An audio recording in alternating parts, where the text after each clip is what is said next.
প্রত্যেক প্রাণী ভালোভাবে জীবন যাপন করতে চান, এটা তাদের স্বভাবে আছে এবং ভাবাটা অনুচিত নয়। কিন্তু একটা ভালো জীবনের গুরুত্বপূর্ণ অংশ কোনটা? বসবাসের স্থান, সেই স্থান যেখানে আমরা জীবন অতিবাহিত করি। এবার মানুষ ভাবতে পারেন যে একটা ভালো বাসস্থানের অর্থ কি? সেই স্থান যেখানে সহজে জল পাওয়া যায়, যেখানে শুদ্ধ বায়ু পাওয়া যায়, যেখানে আনাজ উৎপন্ন হয়। এটা জীবনযাপনের জন্য পর্যাপ্ত বটে, কিন্তু ভালো জীবনযাপনের জন্য আরও একটা কথা আপনাকে বুঝতে হবে। সাধু, জ্ঞানী, পণ্ডিত ব্যক্তি, এই সকল মহাপুরুষ, এনাদের যে বাসস্থান তা অত্যন্ত বিশেষ হয়। এখানে এক ধরনের বিশেষ ইতিবাচক শক্তি থাকে, এমন একটা স্থান যেখানে দেবতারাও বিচরণ করেন। জীবন আমরা সবাই যাপন করি, কিন্তু জীবনের উদ্দেশ্য শুধুমাত্র জীবন যাপন করা নয়। জীবনের উদ্দেশ্য হল মুক্তি লাভ করা। আর এই সকল সাধু, জ্ঞানী, পণ্ডিত ব্যক্তি, এই সকল মহাপুরুষ আপনাকে মুক্তির পথে নিয়ে যেতে পারেন। কারণ এরা হলেন সেই মহাপুরুষ যারা নিজেদের অন্তরের বিকার, অহংকার, ক্রোধ, বিদ্বেষ এই সকল দোষগুলিকে ত্যাগ করেছেন, এদের উপর বিজয় লাভ করেছেন। এমনই একজন ব্যক্তি আপনাকে মুক্তির পথে নিয়ে যেতে পারে। প্রয়োজন হলো শুধুই এনাদের চিনতে পারা, এদের কথা বুঝতে পারা এবং এদের দেখানো পথে চলা। যদি আপনি এটা করতে পারেন, তাহলে এই মন প্রফুল্ল হয়ে বলবে, রাধা রাধা। যত শক্তিশালী এই মন, তত শক্তিশালী এই শরীরও। এই যে আমাদের শরীর, এটা আসলে কি? এ হলো একটা রথের মতো। আর একটা রথ ততক্ষণ চলতে পারবে না যতক্ষণ না তাকে কোনো সারথি চালাবে। এই মন হলো শরীরের সারথি। এবার ভাবুন, যদি এই সারথি শক্তিহীন হয়, দুর্বল হয়, তাহলে এই রথের কি হবে? এটা উচিত পথে চলতে পারবে না, উচিত গতিতে চলতে পারবে না, মন মতো স্থানে এটা পৌঁছতেও পারবে না। সেই জন্য মনের শক্তি অত্যন্ত প্রয়োজনীয়। এবার মনের শক্তি আমরা কোথা থেকে লাভ করি? দৃঢ়তার শক্তি থেকে। এবার এই শক্তি আমরা কিভাবে বাড়াতে পারি? আমরা প্রতিদিন কিছু নতুন স্থির করি, কিছু ছোট, কিছু বড়। আর যেই আমরা নতুন কিছু পূর্ণ করি, আমাদের মনের শক্তি বেড়ে যায়। আর যদি পূর্ণ না করতে পারি, মনের শক্তি কমে যায়। একটা দেওয়ালের মতো ছোট ছোট ছোট ছোট শিলা আমরা একটার পর একটা স্থাপন করে একটা দেওয়াল তৈরি করি। এতগুলো পাথর যখন একত্রিত হয়ে যায়, তখন এমন এক দেওয়াল তৈরি হয় যাকে ভাঙা প্রায় অসম্ভব হয়ে দাঁড়ায়। সেরকমই হয় মন এবং দৃঢ়তা। ছোট ছোট কাজ করে নিজের লক্ষ্য পূর্ণ করুন। এই লক্ষ্য যদি পূর্ণ হয়, তবে মনের শক্তি বাড়বে। কিছুটা এইভাবে যে যত বড়ই বিপদ আসুক না কেন, সেই বিপদ নিজে হার মেনে নেবে, কিন্তু আপনার মন ততটাই শক্তিশালী থাকবে। তাই মনের শক্তি বাড়াতে থাকুন, যাতে আপনি উচিত পথে চলতে পারেন, উচিত গতিতে চলেন আর মনোবাঞ্ছিত স্থানে পৌঁছতে পারেন। তবেই এই মন প্রসন্ন হয়ে বলবে, রাধা রাধা। ওমা, এ কি? আমি কখন থেকে এখানে অপেক্ষা করছি, হাত পেতে দাঁড়িয়ে রয়েছি যাতে একটা ফল আমার হাতে এসে পড়ে এবং সেটা আমি খেতে পারি। কখন থেকে অপেক্ষা করছি, কিন্তু সেটা হচ্ছেই না। এবার আপনি বলবেন যে এসব কি বলছি, এ কি অদ্ভুত কথা বলছি। যদি ফল খেতে হয়, তাহলে আমাকে বৃক্ষে চড়তে হবে, ফলের কাছে পৌঁছতে হবে, তবেই তো ফল পাবো। এবারে এটা অত্যন্ত সহজ ব্যাপার, কিন্তু এই বিষয়টা আপনি নিজের জীবনের প্রসঙ্গে ভেবে দেখুন। লক্ষ্য কোথায় আছে আপনি জানেন, সেই লক্ষ্যে পৌঁছানোর পথ কি সেটাও আপনি জানেন, সেই পথে চলার ক্ষমতাও আপনার রয়েছে, কিন্তু তাও আপনি নিজের লক্ষ্য লাভ করতে পারছেন না। কেন? কারণ আপনি অপেক্ষা করছেন যে লক্ষ্য আপনার সামনে চলে আসবে, কিন্তু তা হয় না। লক্ষ্য সে যাই হোক না কেন, ধন হোক, প্রেম হোক, কোনো সম্মান হোক বা মোক্ষ হোক, যদি আপনি তার দিকে অগ্রসর না হন, তাহলে ফল প্রাপ্তি অসম্ভব ব্যাপার, তা কোনোদিনই হবে না। সেই জন্য আপনার চোখের সামনে আপনি যদি নিজের লক্ষ্যকে দেখতে পান, তাহলে উঠুন এবং সেই দিকে অগ্রসর হতে শুরু করুন। নিজের অন্তরের সকল অশুভ গুণ দূর করুন, অলসতা ত্যাগ করুন, অজ্ঞানতা ত্যাগ করে দিন। এবং চলতে থাকুন। অবশ্যই মনোবাঞ্ছিত ফল লাভ করতে পারবেন। মনে রাখবেন, চলতে থাকলে তবেই লক্ষ্য প্রাপ্তি হবে। অপেক্ষার দ্বারা শুধুমাত্র মৃত্যু লাভ হবে। আসুন আমার সাথে ভালোবেসে বলুন, রাধা রাধা। জল এ হলো জীবনের আধার পঞ্চতত্ত্বের মধ্যে একটি, আর অত্যন্ত বিশেষ। এর থেকে অনেক বড় শিক্ষা পাওয়া যায়। এই জল গন্তব্যের বিষয়ে এর স্পষ্ট ধারণা আছে। ও জানে ওর লক্ষ্য কি, আর প্রয়াস করে ততদূর সে পৌঁছেও যায়।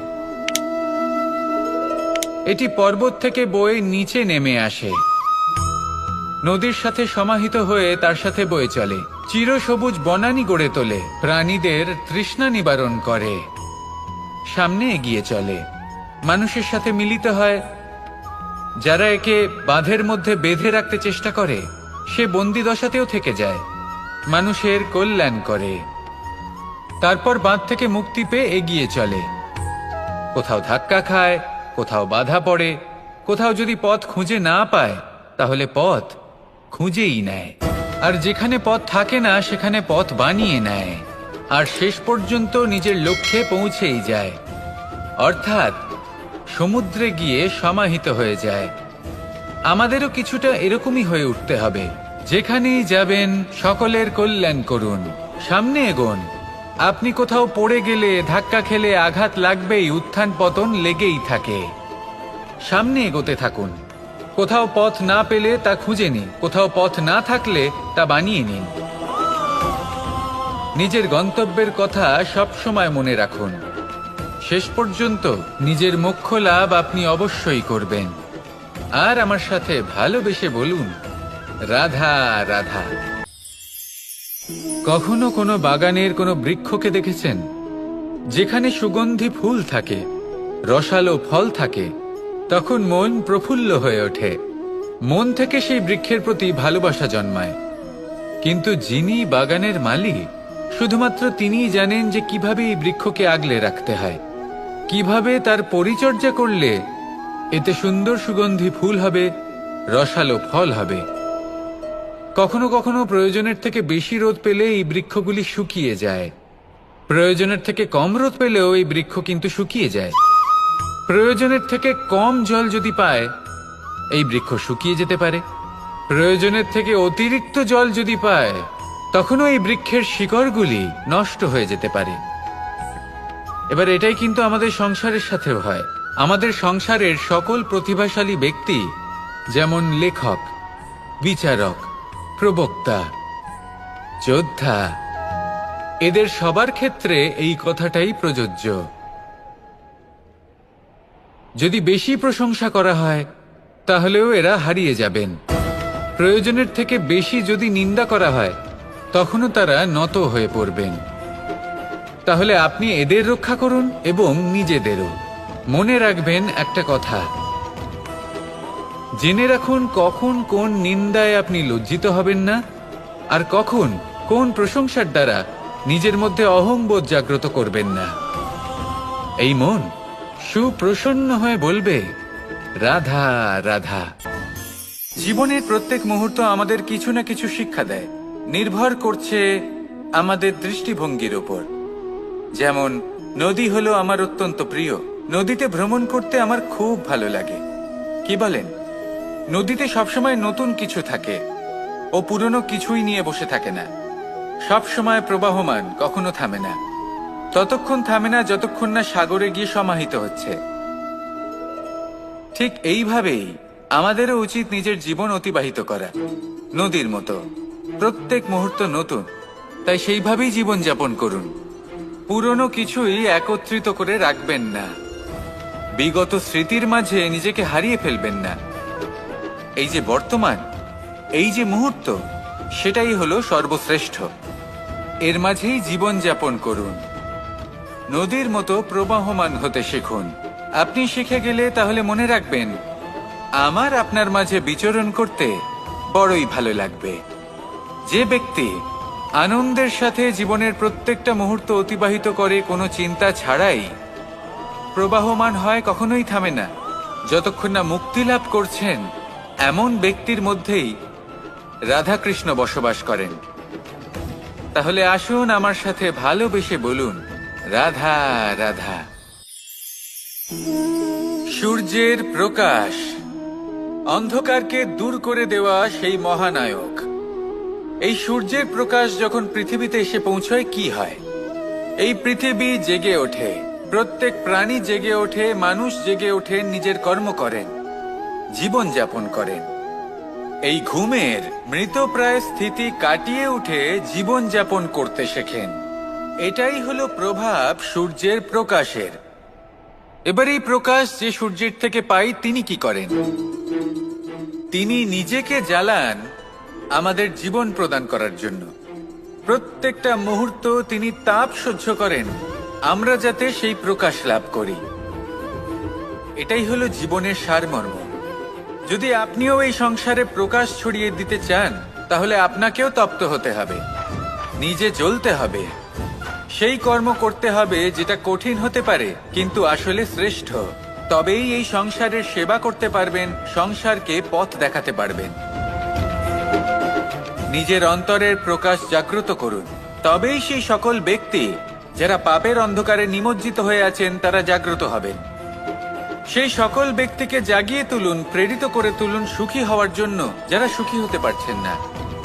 সেই সকলকে প্রেরিত করুন সাফল্য লাভের, যারা সফল হতে পারছেন না। নিজের অন্তরের সূর্যকে জাগ্রত করুন, চারিদিকে শুধু প্রকাশই প্রকাশ হবে, জীবনই জীবন থাকবে, আনন্দই আনন্দ থাকবে। আর এই মন বারবার প্রসন্ন চিত্তে বলে উঠবে, রাধা রাধা। আজ আমরা দুই ধরনের ব্যক্তির বিষয়ে কথা বলবো। প্রথম জন হলেন যে প্রয়োজনের থেকে অনেক বেশি পরিমাণ ধন উপার্জন করে থাকেন। তার কাছে ততটা ধন থাকে যতটা তার প্রয়োজনও নেই, তারপরেও আরো ধন উপার্জন করতে চেষ্টা করতে থাকেন। সকল সম্ভব চেষ্টা করেন, সকল সম্ভব কর্ম করেন, তা সে উচিত কর্ম হোক বা অনুচিত, তাতে তাদের কিছুই যায় আসে না। তারা শুধুই এই সংসারের সকল সুখ ভোগ করতে চান, সকল স্বাচ্ছন্দ্য লাভ করতে চান। আজীবন তারা প্রচেষ্টাই করতে থাকেন। এবার এই করতে গিয়ে তারা ভারাক্রান্ত হয়ে সমস্যার সম্মুখীন হন। এনাদের সমগ্র জীবন এই চেষ্টাতেই চলে যায়, জীবন যাপন করার বদলে।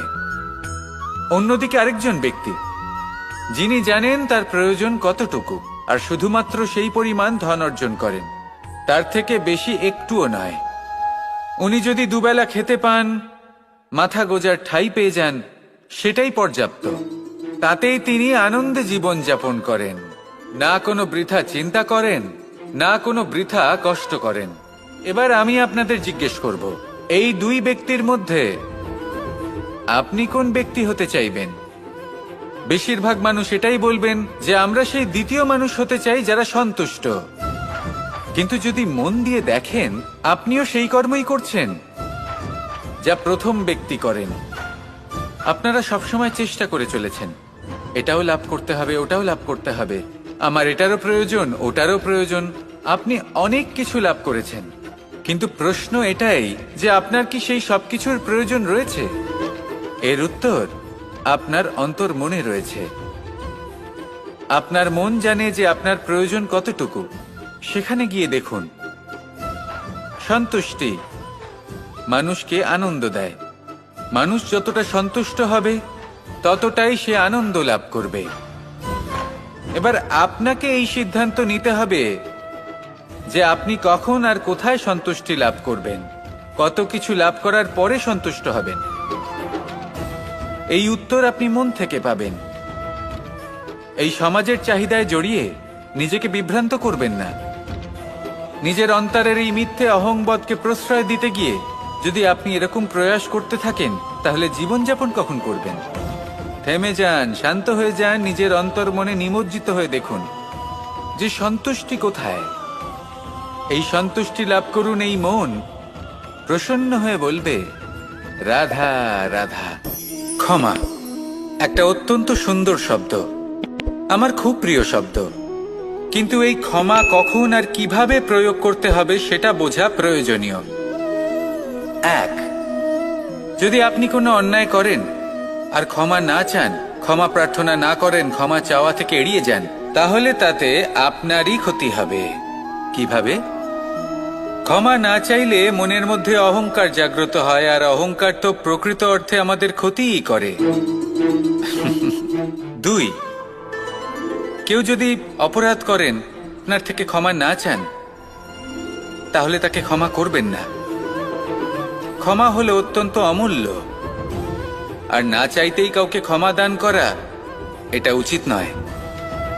3, যদি কেউ আপনার সাথে অনুচিত কিছু করেন, অপরাধ করেন, আর আপনার থেকে ক্ষমা চান, তাহলে তাকে ক্ষমা করে দিন। তাতে আপনার অন্তরের করুণাবোধ জাগ্রত হবে, প্রেম জাগ্রত হবে, আর তা আপনার জন্য শুভ হবে। 4, যদি আপনি নিজে কোনো অপরাধ করেন, তাহলে অবশ্যই ক্ষমা চাইবেন। তাতে আপনারই লাভ হবে। কিভাবে? সামনের ব্যক্তি আপনাকে ক্ষমা করুক বা না করুক, আপনার অন্তরের অহংকার ক্ষীণ হবে, আর এই মন আরো নির্মল হয়ে উঠবে। এই ক্ষমা অত্যন্ত অমূল্য, ভেবেচিন্তে একে ব্যবহার করুন, আর আমার সাথে ভালোবেসে বলুন, রাধা রাধা।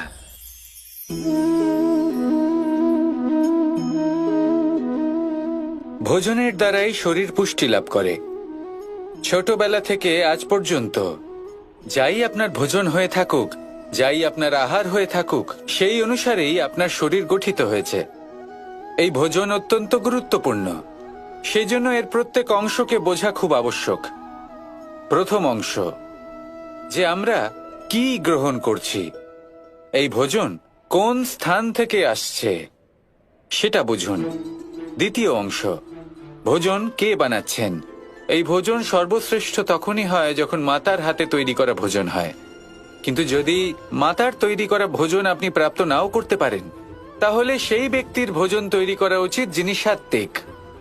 তৃতীয় অংশ, কোন স্থানে আপনি ভোজন গ্রহণ করছেন। যে স্থানে আপনি ভোজন গ্রহণ করছেন তা সাত্ত্বিক হওয়া উচিত।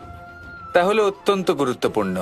এবং চতুর্থ সবথেকে গুরুত্বপূর্ণ অংশ, তা হলো এই ভোজন আপনি যার দ্বারা প্রাপ্ত করেছেন, যেখান থেকে প্রাপ্ত করেছেন, যে স্থানে বসে আপনি ভোজন গ্রহণ করছেন, তার প্রতি কৃতজ্ঞতা প্রকাশ করুন এবং ভোজন পূর্ণরূপে সমাপ্ত করুন। তবেই এই ভোজন আপনাকে সুখী জীবন দান করবে, সুস্থ শরীর দেবে, আর এই মন তা সুপ্রসন্ন হয়ে বলবে, রাধা রাধা। আমি এখানে একা এই বনে বসে আছি, বাঁশি বাজাচ্ছি। কার জন্য? কে আছেন এখানে? কেউ নেই। আমার প্রজা, আমার রাজ্য, আমার পরিবার আমার থেকে অনেক দূরে আছেন। আমি এখানে একা এই বনে বসে এই আকাশের এই রঙের, গাছের এই সব ফলের, মাটির সুবাসের আনন্দ উপভোগ করছি। কেন? আমি হলাম দ্বারকাধীশ। এমন কি রাজকীয় বা ভৌতিক সুখ রয়েছে যে আমি ওখানে পেতে পারি না? সবকিছুই পেতে পারি, তাও এখানে বনে একা বসে আছি। কোন সুখ খুঁজে চলেছি? একা থাকার সুখ।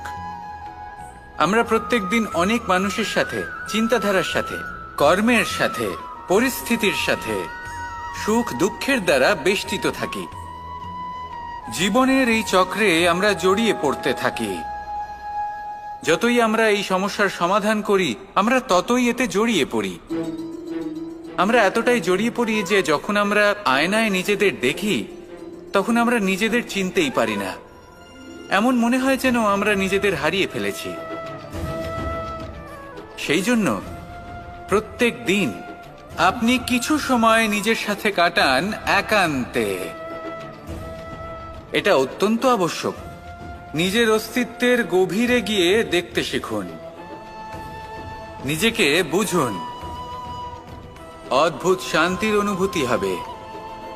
যেমন এই বায়ু, এই বৃক্ষ, এই পুষ্প, এই নিসর্গ, এদের মতো আপনিও কখনো একলা হতে শিখুন। কখনো নিসর্গের একটা অংশ হয়ে দেখুন। এই মন প্রসন্ন হয়ে বলবে, রাধা রাধা। বাহ, পুষ্পের সুবাস আমার খুব ভালো লাগে। অত্যন্ত সুন্দর হয় এই পুষ্প। এইভাবে চারিদিকে পুষ্প দেখে মন আনন্দিত হয়ে ওঠে। এবার আপনারা ভেবে দেখুন, আমার চারিদিকে পুষ্প নয়, আগুন আছে। তাহলে কি হবে? আমার শরীর কি জ্বলে যাবে না? অবশ্যই জ্বলবে। শরীরকে কি আগুনের তাপ সহ্য করতে হবে না? অবশ্যই সহ্য করতে হবে। এটাই হলো প্রকৃতির নিয়ম। এই নিয়ম কিন্তু আমরা সবাই জানি, কিন্তু আমাদের মধ্যে বেশিরভাগ মানুষ এই বিভ্রান্তি নিয়ে বাঁচি যে এই যে প্রকৃতির নিয়ম, তা আমার ওপর প্রযোজ্য নয়। তা কিন্তু নয়। আমাদের চতুর্দিকে এই যে নিসর্গ রয়েছে, আমরা তার কতটা ক্ষতি করি সেটা একবার ভেবে দেখুন। আমরা বনাঞ্চল জ্বালিয়ে দিই, বায়ু দূষিত করি, জল দূষিত করি, প্রাণীদের হত্যা আমরা করি। কেন? এই নিসর্গ আমরা নষ্ট করি, যদিও আমরা জানি যে আমরাও হলাম এই নিসর্গেরই অংশ। এবার দেখুন, শরীরের কোনো অংশে যদি আগুন ধরান, আস্তে আস্তে সমস্ত শরীরও জ্বলে যাবে। সেইভাবেই নিসর্গ যদি নষ্ট হয়ে যায়, তাহলে মনুষ্য জাতিও নষ্ট হয়ে যাবে। তাই এই যে নিসর্গ আপনি দেখছেন, এই পুষ্প, এই বৃক্ষ, বায়ু, জল, এদের সকলকে রক্ষা করুন, নষ্ট নয়। মনে রাখবেন, যদি নিসর্গ থাকে মানুষ থাকবে, যদি নিসর্গ থাকে তাহলেই জীবন থাকবে। আসুন আমার সাথে ভালোবেসে বলুন, রাধা রাধা। এ হলো গোলাপ ফুল। একে আমরা সকলেই চিনি। সমগ্র সংসার ভালোবাসে এই পুষ্পকে। এই ফুল দেখতেও সুন্দর। সবথেকে বেশি গুরুত্বপূর্ণ কথা হলো এর সুগন্ধ, যা দূর দূরান্ত থেকে ব্যক্তিদেরকে আকৃষ্ট করে। এই সুন্দর পুষ্প একটু মন দিয়ে দেখলেই দেখা যায় এর নিচে কাঁটা রয়েছে। এই সংসার বলে, এ প্রকৃতির কেমন রচনা, এত কোমল পুষ্প, এটা কি তীক্ষ্ণ কাঁটা সহ প্রস্ফুটিত হয়? এটাই হলো জীবনের সত্য। আমাদের অন্তরের সদ্গুণ, সেগুলিও এই ফুলের মতোই সুন্দর। সংসার এর সৌন্দর্য দেখতে পায়, এর সুগন্ধ চতুর্দিকে ছড়িয়ে পড়ে। কিন্তু এই সদ্গুণ জাগ্রত করে তোলার জন্য কঠোর পরিশ্রম করতে হয়, প্রতিনিয়ত চেষ্টা করে যেতে হয়। তাই জন্য যদি আপনি জানেন আপনার পথ উচিত, কিন্তু তা কাঁটায় পরিপূর্ণ, তাহলে থামবেন না, চলতে থাকুন। একবার যদি অন্তরের সদ্গুণ জাগ্রত হয়, তাহলে এই সংসার এই সৌন্দর্য দেখবে আর সুগন্ধে আকর্ষিত হয়ে আপনার কাছে আসবে। এই মন, এই জীবন প্রসন্ন হয়ে বলবে, রাধা রাধা। আমাদের গৃহে অনেক কক্ষ রয়েছে, কিন্তু এমন কি আছে যে একটাই থাকে? আমাদের গৃহের দ্বার। এমন কেন হয়? অনেক দ্বার তো থাকতেই পারে। ভেবে দেখুন, একটা বিশাল ভবন রয়েছে, তার চতুর্দিকে অনেক দ্বার আছে। ভালোই হবে, যাতায়াত করতে সুবিধা হবে, কিন্তু এমন আমরা কেন করি না? এবার আপনি বলবেন যে এটার উত্তর তো সহজ। যতগুলো দ্বার থাকবে, ততজন দ্বারপালও থাকবে। কে কখন কোথা থেকে আসবে, কোথায় চলে যাবে, সেদিকে খেয়াল থাকবে না। চুরির সম্ভাবনাও বেড়ে যাবে। যাক, এই বিষয়ে অন্তত আপনি বোঝেন। সেই জন্য আপনার গৃহে একটাই দ্বার রয়েছে। কিন্তু আপনার মনের বিষয় কি জানেন? আপনার মনেও কি কোনো দ্বার আছে? নেই? তার মানে যে কোনো ব্যক্তি যেখান থেকে খুশি আসতে পারে, আর আপনার মনে যা খুশি প্রবেশ করিয়ে চলে যেতে পারে। কোনো বাধার সম্মুখীন না হয়ে কোনো ব্যক্তি আপনার মনে যা কিছু প্রবেশ করিয়ে চলে যাবে, তা সে আমাদের পক্ষে শুভ হোক, অশুভ হোক, বা যতই ঘাতক হোক না কেন। সেই ভাবনা হতে পারে বাসনাময়, ক্রোধে পরিপূর্ণ, মতভেদে পরিপূর্ণ, বিদ্বেষ বা অহংকারে পরিপূর্ণ, বা কোনো ব্যর্থ ভাবনা হতে পারে। বিশ্বের যে কোনো ভাবনা মনে এসে বসবাস করতে পারে। এবার মনে যা ভাবনা থাকবে, মন সেটাই অনুভব করবে। নেতিবাচক ভাবনা যদি মনে ঘর করে, মন সুখ অনুভব কি করে করবে?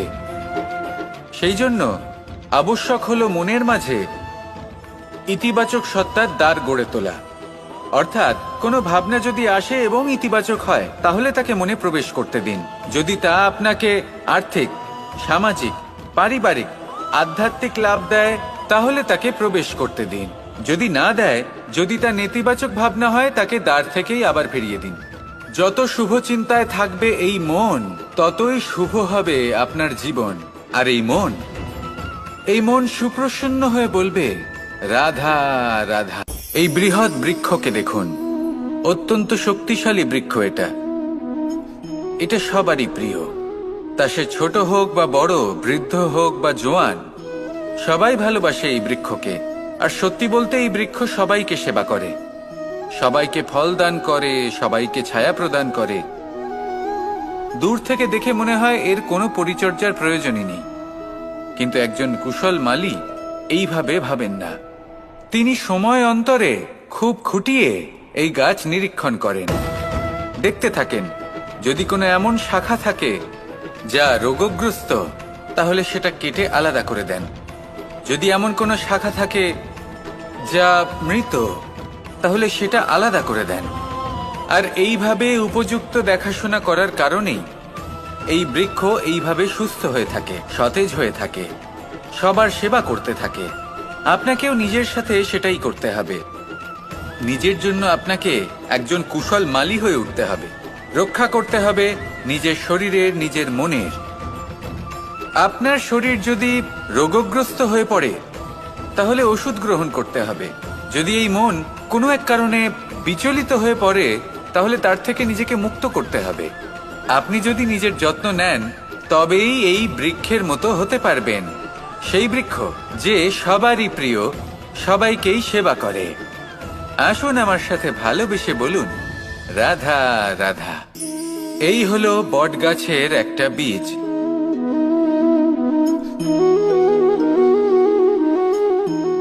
চলুন এটা রোপণ করা যাক, একটু জল দেওয়া যাক। এবার এখানে একটা বিশাল বটবৃক্ষ উৎপন্ন হবে। কিন্তু কিভাবে? এতে কে সাহায্য করবে? এটা সম্ভব কে করে দেখাবে? প্রকৃতি। আগে হ্যাঁ, এই সংসারে যা কিছু উৎপন্ন হয়, যা কিছু নষ্ট হয়, তার জন্য প্রকৃতি দায়ী হন। এই প্রকৃতির কারণেই তো রৌদ্র আসে, প্রকৃতির কারণেই বৃষ্টি হয়, জল পাওয়া যায়। তার কারণেই এই বটের বীজ তা এক বিশাল বটবৃক্ষে পরিণত হবে। কিন্তু একজন মানুষকে দেখুন, মানুষ বলবে এই বৃক্ষে আমার অধিকার রয়েছে। কেন? কারণ আমি এই বীজ বপন করেছি। এবার সমস্ত কাজ প্রকৃতি করবে আর সমস্ত শ্রেয় মানুষ নিয়ে যাবে। এটা কি উচিত? কখনোই নয়। এবার এর উত্তর প্রকৃতিতেই লুকোনো আছে। কখনো কোনো পাখিও এই বীজ রোপণ করে, সেখানে বৃক্ষ উৎপন্ন হয়, তাতে ফল আসে, সেই পাখি সেই ফল খায়, কিন্তু সেখানকার বাকি পাখি এবং প্রাণীদের সেই ফল খেতে বারণ করে না। সেই বৃক্ষের ওপর নিজের অধিকার প্রমাণ করতে চেষ্টা করে না, সবার মধ্যে ভাগ করে দেয়। আর এটাই আমাদেরও করা উচিত। যা প্রকৃতি থেকে আসছে তা আবার প্রকৃতিতেই ফিরে যেতে দিন। এটা অত্যন্ত প্রয়োজনীয়। পাখিদের মতো হতে চেষ্টা করুন, তবেই আপনার এই মন আকাশে উড়তে থাকবে আর সুপ্রসন্ন হয়ে বলবে, রাধা রাধা।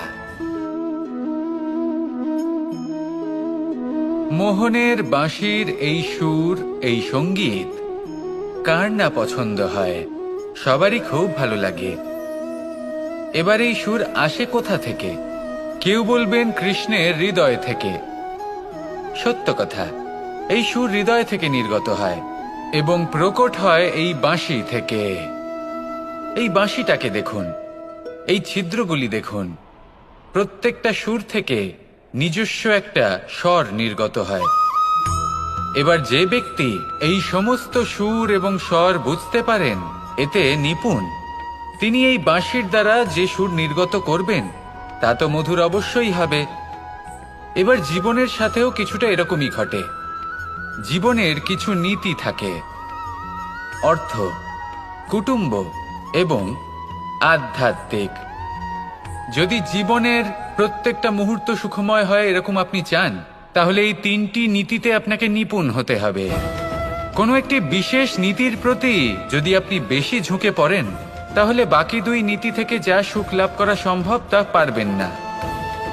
ধন অর্জন করতে হবে পরিবারের জন্য, পরিবারের সুখ মনের শান্তির জন্য, মনে শান্তির প্রয়োজন মনের শুদ্ধতার জন্য। যখন এই মন শুদ্ধ হবে, জীবন শুদ্ধ হবে, পবিত্র হবে, সুন্দর হবে এবং ভালোবেসে বলবে রাধা রাধা। এটা হলো ধান গাছ। এর থেকে যে চাল উৎপন্ন হয় তা মানুষ গ্রহণ করেন। আর এটা কি? এ হলো জংলি ঘাস। একবার ভেবে দেখুন, যদি এই জংলি ঘাস ধান গাছের আশেপাশে থাকে তাহলে কি হবে? ধান উৎপন্ন হতে পারবে? তা উৎকৃষ্ট হতে পারবে? আমরা কি তা গ্রহণ করতে পারবো? কখনোই নয়। এই জংলি ঘাস ধানকে নষ্ট করে দেবে, কিন্তু নিজে জীবিত থাকবে। এটাই হলো আজকের শিক্ষা। এই সংসারে যদি আপনি নীতির পথে চলতে চান, উচিত কর্ম করতে চান, সংসারকে সেবা করতে চান, তাহলে জংলি ঘাসের মতো ব্যক্তিদের থেকে সবসময় দূরে থাকতে হবে।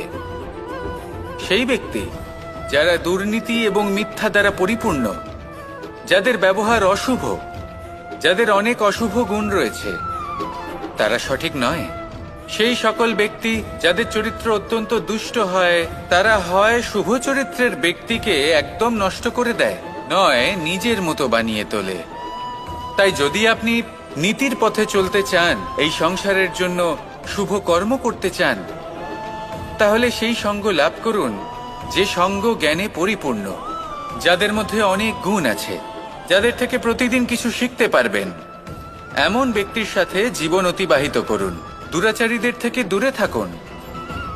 তবেই এই মন প্রসন্ন হয়ে বলবে রাধা রাধা। আমি দ্বারকাধীশ এবং আমার সভাতে বিভিন্ন সময় বিভিন্ন ধরনের মানুষ আসেন, নিজেদের দাবি নিয়ে, নিজেদের ইচ্ছে নিয়ে। কখনো কেউ ভোজন চান, আবার কখনো কেউ ওষুধ। কখনো কেউ বস্তু চান, কেউ আবার চান বস্ত্র। কারোর জ্ঞান চাই, কারোর ধন চাই, আবার কারোর বাসস্থান। অনেক সময় আমি এই অনুরোধ, এই ইচ্ছে পূর্ণ করি না। এবার আপনি এটা ভাবতেই পারেন যে কৃষ্ণ তো তাহলে লোভী, ওর কাছে তো সবকিছুই রয়েছে, তারপরেও সে নিজের প্রজার ইচ্ছে পূর্ণ করে না, তাদের সমস্যাগুলি বুঝতে পারে না, তাদের সুখ স্বাচ্ছন্দ্য প্রদান করে না। আসল সত্য হলো এটাই যে কোনো সবল ব্যক্তি, যে কোনো গৃহস্থ ব্যক্তি যে কাজ করতে সক্ষম, তার পরিশ্রম দ্বারাই নিজের প্রয়োজনগুলি এবং ইচ্ছেগুলি পূরণ করা উচিত। এটা অত্যন্ত প্রয়োজনীয়। আর এগুলো তিনি করতে পারেন শিল্প, ব্যবসা, আচরণ অথবা জ্ঞানের ভিত্তিতে। এই পথে চলতে হবে, পরিশ্রম করতে হবে, তবেই সে কিছু অর্জন করতে পারবে। এবার এমন কোনো ব্যক্তি যার এই সব কিছুতে কোনো রুচি নেই, যে কিছুই করতে চায় না, সে কিছুই অর্জন করতে পারবে না। এবার এরকম কোনো ব্যক্তিকে যদি আমি কোনো বস্তু প্রদান করি, তাহলে কি হবে? সে পরাধীন হয়ে যাবে, আর সেটা উচিত হবে না। যখনই দান করবেন তা ভাবনা চিন্তা করে এমন ভাবে দান করবেন যাতে সামনের ব্যক্তি স্বাধীন হতে পারেন, পরাধীন নয়। আসুন আমার সাথে ভালোবেসে বলুন রাধা রাধা। কোকিলের ডাক শুনে আমার মন প্রফুল্ল হয়ে ওঠে। কোকিল হলো আমার অত্যন্ত প্রিয়। এরকমই আরো একটা পাখি আছে, কাক। একদিকে কাক, অন্যদিকে কোকিল। এদের মধ্যে বেশি পার্থক্য নেই, কিন্তু কোকিলের কণ্ঠ শুনে সবার মন প্রফুল্ল হয়ে ওঠে। কোকিল যখন সামনে আসে তখন মন শান্ত হয়ে যায়, যখন কাক সামনে আসে তখন মানুষ দূরে পালিয়ে যায়। এমন কেন হয়? কারণ হলো বাণী। কোকিলের বাণী অত্যন্ত মিষ্টি, অত্যন্ত মধুর। সেখানেই কাকের বাণী অত্যন্ত কর্কশ শোনায়, আর কর্কশ বাণী শোনা কেউ পছন্দ করেন না। আপনি নিজেকে জিজ্ঞেস করুন, কোনো ব্যক্তি আপনার সাথে কথা বললে তার বাণী মধুর হলে আপনার ভালো লাগে, আর যদি কর্কশ হয় তার থেকে দূরে চলে যেতে ইচ্ছে করে। তাই নিজের বাণীও এইভাবেই মধুর রাখুন, মিষ্টি রাখুন। এ আমারও খুব প্রিয়। আর এটা তখন হয় যখন মনে প্রেম থাকে। মনের মধ্যে প্রেম জাগ্রত করুন, বাণী নিজে থেকেই মধুর হয়ে যাবে। আর কৃষ্ণ নিজে থেকে আপনার কাছে আসবে আর আপনার সাথে বলবে, কি রাধা রাধা। কথায় আছে, অন্ধকারে প্রদীপ প্রজ্বলিত করলে চতুর্দিক আলোকিত হয়। কিন্তু যদি এই প্রদীপ আমি সূর্যের আলোর সম্মুখে সকালবেলায় প্রজ্বলিত করে রেখে দিই, তাহলে কি হবে? আপনি বলবেন যে এটা করে তো কোনো লাভই হলো না। সূর্যের প্রকাশের সামনে এই প্রদীপ আসলে কিছুই নয়। এবার এই চিন্তা ভাবনা প্রত্যেক দিন করতে হবে, আর একটা অমূল্য শিক্ষা পেতে হবে। মনে করুন যে আপনি মহাপুরুষের সামনে বসে আছেন, কোনো মহাজ্ঞানীর সামনে। তাহলে সেই ব্যক্তির সামনে নিজের জ্ঞানের প্রদীপ প্রজ্বলিত করবেন না, নীরব থাকুন। আর সেই ব্যক্তির সূর্যের প্রকাশের মতো জ্ঞান প্রাপ্ত করুন। যতটা পারবেন জ্ঞান লাভ করুন। যদি এমন কোনো সময়, এমন কোনো স্থানে আপনি আছেন যেখানে চতুর্দিক অন্ধকার, কারোর কাছেই জ্ঞান নেই, সেখানে নিজের জ্ঞানের প্রদীপ প্রজ্বলিত করুন। এমন করলে দুদিক থেকেই আপনার লাভ হবে। আপনার জ্ঞান প্রাপ্তিও হবে, আর জ্ঞানের সঠিক প্রয়োগও করতে পারবেন। আর এই মন প্রসন্ন হয়ে বলবে, রাধা রাধা। মানুষের মধ্যে একটা বিচিত্র প্রবৃত্তি থাকে, অন্য সকলের বিষয়ে, তাদের জীবনের বিষয়ে, তাদের ব্যক্তিত্বের বিষয়ে, তাদের ভবিষ্যতের বিষয়ে অনুমান করা। এটা হলো অনুচিত। কারোর অতীতকালকে দেখে লোকে ভবিষ্যৎ বলে দিতে পারেন, বর্তমানকে দেখে ভবিষ্যতের বিষয়ে অনুমান করে ফেলেন। উদাহরণ দিতে হলে বলবো, কোনো দাসকে দেখুন, ওকে দেখে লোকে বলে যে ওর ভবিষ্যৎ সেটাই হতে পারে, অনুমান করে ফেলেন। আর এই রাজাকে দেখুন, উনি তো কত সুখী হবেন, উনি তো জগতের সব থেকে অধিক সুখী মানুষ, কত সুখ সুবিধা আছে ওনার কাছে, ধারণা করে ফেলেন। তবে সত্য তো এটাই যে কারোর ব্যক্তিত্বের বিষয়ে, তাদের ভবিষ্যতের বিষয়ে আপনি পূর্ণ সত্য কখনোই বলতে পারবেন না, শুধু অনুমান করতে পারবেন। আর এই অনুমান করে সত্যি কোনো লাভ হয় না, কারণ এই কাল সেটা হলো অত্যন্ত শক্তিশালী। কালো থেকে কালোতর কয়লাকেও হীরেতে পরিণত করতে পারে, অনেক বড় বড় রাজাকেও বিদূষক বানিয়ে ফেলতে পারে এক মুহূর্তেই। তাহলে আপনি অনুমান করে কি লাভ? কি পেলেন অনুমান করে? সেই জন্য কারোর বিষয়ে কোনো অনুমান করবেন না, তার ভবিষ্যতের বিষয়ে অনুমান করতে যাবেন না, কারোর বিষয়ে কোনো ধারণা করে নেবেন না। কিছু করতে হলে ভালোবাসুন, সবার মধ্যে ভালোবাসা ছড়ান, সবার মধ্যে ধন্যাত্মক ভাব ছড়ান। এই মন প্রসন্ন হয়ে বলবে, রাধা রাধা। কেউ বলে জীবন খুব ক্ষণস্থায়ী, কেউ বলে জীবন হলো একটা সুন্দর স্বপ্নের মতো, আবার কেউ বলবে জীবন হলো এক কঠোর সত্য। কিন্তু জীবন আসলে কি? জীবন হলো আপনারই প্রতিবিম্ব, একটা দর্পণ। অর্থাৎ আপনি জীবনকে সেইভাবেই পাবেন যেরকম আপনি নিজেকে প্রতিপন্ন করবেন। যদি আপনি দর্পণের দিকে তাকিয়ে হাসেন, তাহলে আপনি সামনে হাসি মুখী দেখতে পাবেন। এবার যদি আপনি গম্ভীর হয়ে থাকেন, তাহলে আপনি একজন রুষ্ট ব্যক্তি দেখতে পাবেন। শেষে সবথেকে বেশি গুরুত্বপূর্ণ হলো আপনার চেষ্টা। আপনাকে সবসময় চেষ্টা করতে হবে যাতে আপনি নিজেকে প্রসন্ন এবং ইতিবাচক মনোভাবে রাখেন। এটা হলো আপনারই উত্তরদায়িত্ব, তাকে পালন করুন। এই মনকে প্রসন্ন রাখুন, এই সংসারকে সুন্দর বলে মনে হবে। আর এই মন প্রসন্ন হয়ে বলবে, রাধা রাধা।